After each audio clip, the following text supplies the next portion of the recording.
First reading, Acts chapter 4 verse 13 to 21.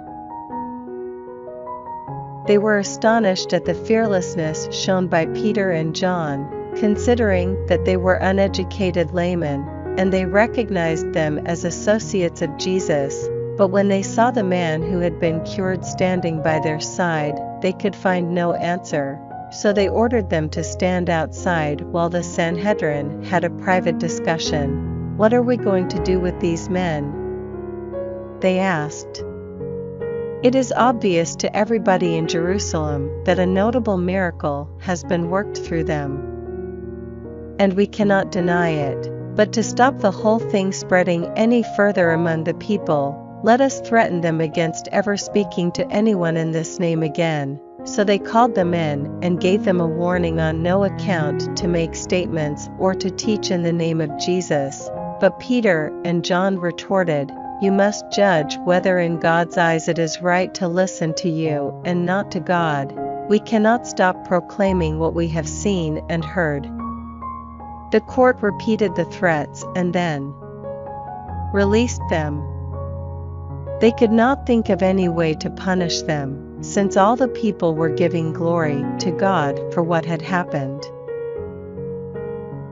Responsorial Psalm, Psalms chapter 118 verse 1, 14 to 15, 16 to 18, 19 to 21.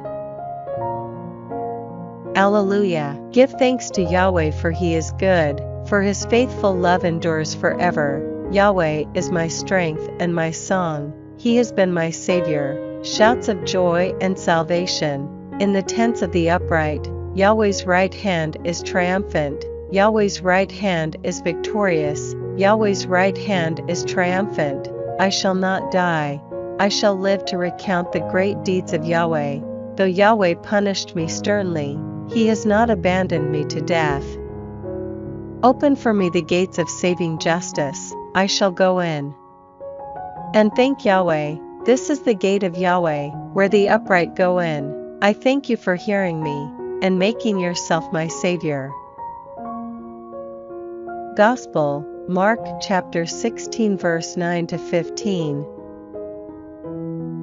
Having risen in the morning on the first day of the week, he appeared first to Mary of Magdala, from whom he had cast out 7 devils. She then went to those who had been his companions, and who were mourning and in tears, and told them.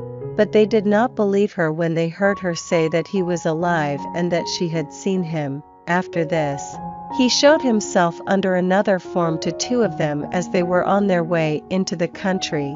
These went back and told the others, who did not believe them either. Lastly, he showed himself to the 11 themselves, while they were at table. He reproached them for their incredulity and obstinacy, because they had refused to believe those who had seen him after he had risen. And he said to them, "Go out to the whole world, proclaim the gospel to all creation.